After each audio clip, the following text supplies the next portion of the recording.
السلام علیکم ورحمۃ اللہ۔ دیکھیے، معراج صاحب جو آپ نے ذکر کیا نا اپنے سردار اشرف کے حوالے سے کہ انہوں نے ایک بڑی رقم کا آفر جو کی تھی، تو اس دور میں ان دنوں کے اندر اصل میں ٹیکسلا والی مسجد کا معاملہ سامنے آ رہا تھا، اور محمد حنیف صاحب نے اس کا ریٹ لگایا تھا، وہ فروخت کر رہے تھے ہمارے ساتھیوں کے لیے، کیونکہ ان کا کوئی ساتھی وہاں موجود نہیں تھا،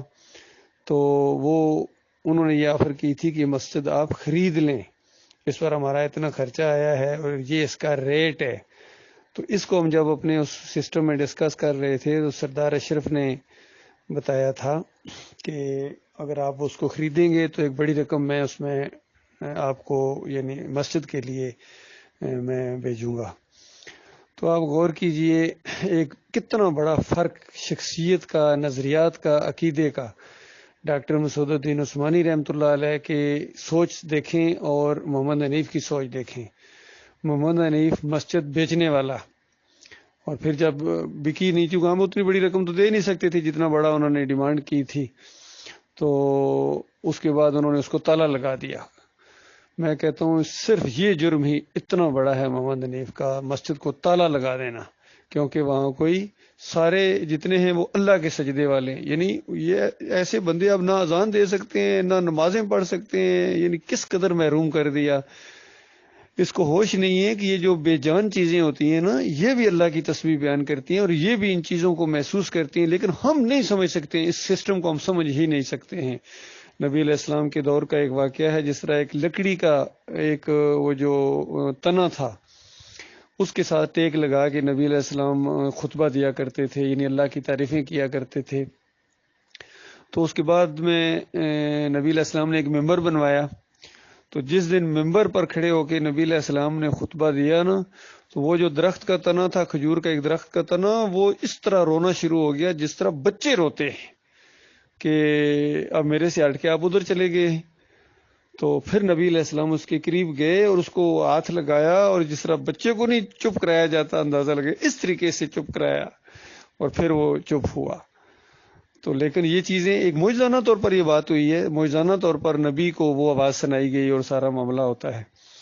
تو باقی پوری کائنات اللہ کی تسبیح بیان کرتی ہے، ہم اس کی تسبیح کو نہیں سمجھ سکتے ہیں، قرآن میں اس کا ذکر ہے۔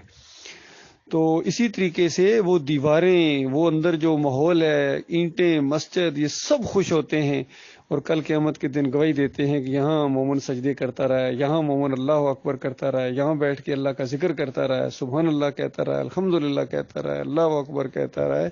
یہ زمین کل قیامت کے دن گواہی دے گی۔ تو آپ غور کیجئے، جب محمد حنیف نے اس کو تالا لگایا ہوگا تو وہ جو در و دیوار تھے، وہ جو ماحول تھا، وہ کس قدر کوستا ہوگا اس محمد حنیف کو۔ اللہ کی مساجد سے روکنے والوں کی لسٹ میں یہ شامل ہو گیا۔ اب دوسری طرف ڈاکٹر مسعود الدین عثمانی رحمۃ اللہ علیہ کا ذہن آپ دیکھیے کہ ناظم آباد والی جو مسجد ہے، کراچی میں جو ناظم آباد والی مسجد ہے، وہاں کافی عرصے تک ڈاکٹر صاحب دعوت دیتے رہے، آگے پیچھے دعوت اللہ کرتے رہے، مسجد میں درس ہوتا تھا، تو بہت کم قریبی لوگ وہاں آتے تھے، یعنی آئے ہیں۔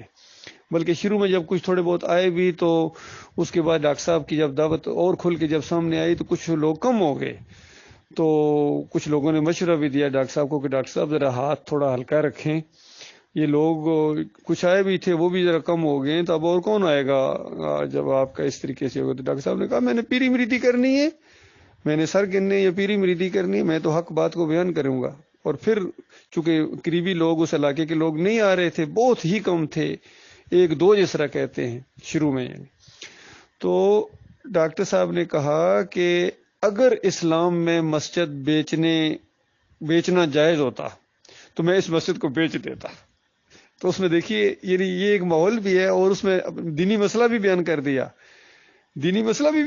کہ مسجد نہیں بیچی جا سکتی ہے، کسی صورت میں مسجد نہیں بیچی جا سکتی ہے۔ جو پلاٹ آپ مسجد کے لیے ایک دفعہ وقف کر دیں، مسجد بنا دیں، اس کو نہیں بیچی جا سکتی ہے۔